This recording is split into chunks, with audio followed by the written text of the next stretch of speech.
जर महिला महाराष्ट्रामध्ये फडणवीसांच्या काळापासून 10 वर्षात गायब असतील, लापता असतील, कुठे गेल्या असतील, काय झालं असेल? अरे तुम्ही महिलांचं संरक्षण करू शकत नाही. महिलांवर अत्याचार झाला, बलात्कार झाला, ज्यांना सजा होते त्यांची सजा माफ करून त्यांना जेलाच्या बाहेर काढणारी तुमची विचारधारा. गुजरात मध्ये सामूहिक बलात्कार करणारे भाजपाचे आरोपी होते, जेलातून सजा कमी केली, सत्तेचा दुरुपयोग केला, बिल्किस बानोवर झालेला अत्याचार, जेलाच्या बाहेर काढला. बाहेर निघाल्यानंतर वाजत गाजत मिरवणूक गळ्यात हार घालून बलात्काऱ्यांना त्याची मिरवणूक करणारी औलाद कोणती असेल तर ती भाजपामध्ये आहे, हे आपण विसरता कामा नये. तुम्ही सांगता तो तुमचा ब्रिजेश नावाचा खासदार ब्रिजेश सिंग, महिला शोषण केलं. महिला पहिलवान महिला तरुणी 45 दिवस रडत होत्या. या ब्रिजेशवर कारवाई करा. जीवाच्या आकांतामध्ये आमचं शोषण झालं. त्यातली एक मुलगी आज आंदोलन करते. आमची हरियाणामध्ये आमदार एक पणगी, एक पहिलवान जीवाच्या आकांताने ओढत असताना, रडत असताना नरेंद्र मोदींचं सरकार आणि नरेंद्र मोदी भाजपवाले त्या बलात्काऱ्यांना पाठीशी घालत होते. त्याच्या पोराला तिकीट दिले. कर्नाटकामध्ये 200 तरुणीवर अत्याचार करणाऱ्या नराधमाला भारतीय जनता पक्षाने तिकीट दिली आणि त्याच्या प्रचाराला खुद्द देशाचे पंतप्रधान केले. कोणाला शिकवताय संस्कृती? कोणाला सांगताय सो? फार लंबे भाषण. जसे काही राम यांच्याच घरात जन्मला अशी जिरोली यांची. रामानं जिथे जिथे राम गेले, अयोध्या मंदिर वही बनाएंगे, पाणी वही टपकेंगे. मंदिर बांधवाने पाणी टपकलं. जिथं या लोकसभेमध्ये रामाचं नाव घेण्याची यांची अवकात राहिली नाही, चिवडी जिरोली. बघा तुम्ही, जिथे जिथे रामेश्वरम, राम थांबले, भाजपा हरली. राम थांबले, भाजपा लंबी झाली. रामगुंडम, राम थांबले, भाजपा लंबी झाली. अयोध्या प्रभू रामचंद्राची अयोध्या, तिथे सुद्धा भाजपला 4 मुंड्या चित झाले. राम का नाम लेने का अधिकार तुमको नहीं है, मेरा नाम लोगे तो तुमको यही जमीन में गाड़ूंगा, असं प्रभू रामचंद्राने सांगितलं. रामाचं नाव घेतलं. मग ज्यावेळेस भारतीय जनता पक्ष निवडणूक हारते त्यावेळेस त्याला धर्म सुचतो. धर्म एक है, सिर्फ बटेंगे तो कटेंगे. अरे ही भूमी छत्रपती शिवरायांची, ज्यांच्या तोफखान्याचा प्रमुख इब्राहिम गारदी होता. तो उलटी फिरवली असती तर सैन्य संपले असते. ही भूमी आहे, ही बाबासाहेब आंबेडकर, फुले शाहू आंबेडकरांच्या पुरोगामी विचाराची भूमी आहे. इथे विष करण्याचं काम निवडणूक हारताना या लोकांनी केलेलं आहे. निवडणूक हारता येईल नाही. जातीय तेढ, धार्मिक तेढ निर्माण करण्याचं काम झालं आहे. धर्माच्या नावाने मत मागण्याचं काम सुरू झालेलं आहे. हिंदू मुस्लिम, भारत पाकिस्तान, मंदिर मस्जिद करत बसले. कारण महाराष्ट्रामध्ये लिहून ठेवा, भाजपाचा दारुण पराभव होत आहे. मत मागो तो विकास के नाम में मागो. आयुष नाही सांगायला, काही केले नाही तर म्हणून आणलं. मताची झाली कडकी, बहीण आठवली लाडकी. लाडकी बहीण, बहीण पोहायला जाते भावाच्या घरी किंवा भाऊ येतो बहिणीच्या घरी, तो का जाहिरात देते, लाडक्या बहिणी मी तुझ्या घरी दिवाळीला भाऊबीजेला येणार आहे, 1,500 रुपये देणार आहे, मग तू तयार राहा आणि तुम्हाला आशीर्वाद दे, मग तुम्हाला मत दे. मत आहे म्हणून बहीण का? 10 वर्ष पुढे गेली होती रे बहीण फडणवीस या शिंद्या, त्यावेळेस दिसली नाही.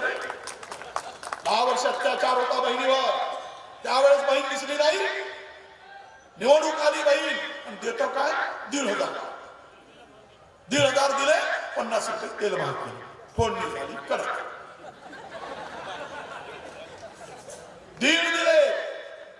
रुपये किलो तेल महाग केले, 130 रुपयाची तुरीची डाळ 180 रुपये केले, इलेक्ट्रिकचा बिल 35% वाढवून दिले.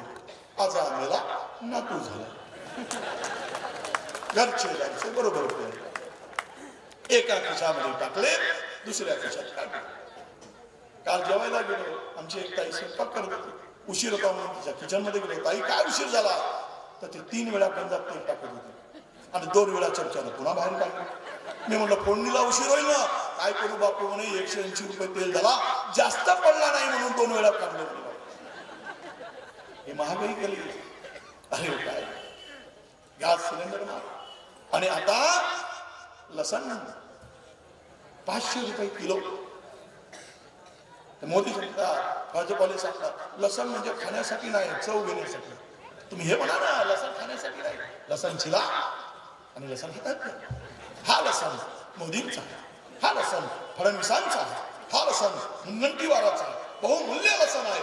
हा खाण्यासाठी नाही आहे, हा शोकेस मध्ये ठेवण्यासाठी. हा लसण हा हिऱ्यापेक्षा महाग आहे. लाज वाटत नाही? 500 रुपये किलो लसण काय परिस्थिती आहे. म्हणून आम्ही ठरवलं आहे, यावेळेस सरकार आली तर 3000 रुपये द्यायचा आणि बहिणींचा सन्मान करायचा, महागाईच्या झळातून बहिणीला बाहेर काढायचा. हे आम्ही ठरवलं. म्हणून बहिणीनं जिथं जिथं आवाज जात असेल तिथं तिथं पोचवा. 1500 में काम नहीं चलेगा. कांग्रेस की सरकार आएगी और कांग्रेस की सरकार, महाविकास आघाड़ी की सरकार आएगी. मेरा भाई मुझे 3000 देगा. हे सांगा. तेवढंच नाही, मोफत प्रवास. बस थांबा, गाडीत बसा, यात्रेला जा, इवयाकडे जा, जावयाकडे जा, मस्त फिरून या. तिकीट काढायची गरज पण 20 तारखेला बटन दाबल्यावर नाही दाबा, पंजाची बटन एसटीतून उतरून झालं. कंडक्टर मध्ये थांब, बस मध्ये. म्हणून पंजाची बटन दाबलं.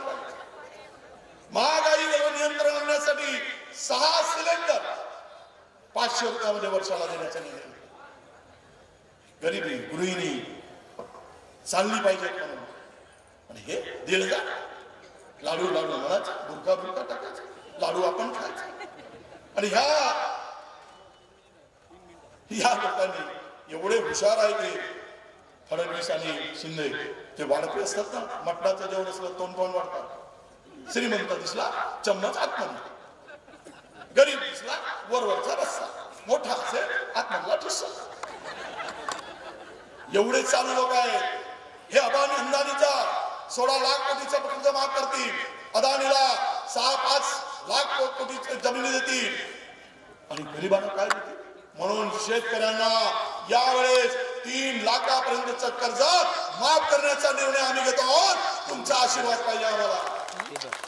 निर्णय घेणं आमच्या राहुल गांधींनी कार्यक्रम केले. म्हणून तुम्हाला विनंती करायला आलोय, वेळ जरा मला कमी मिळाला.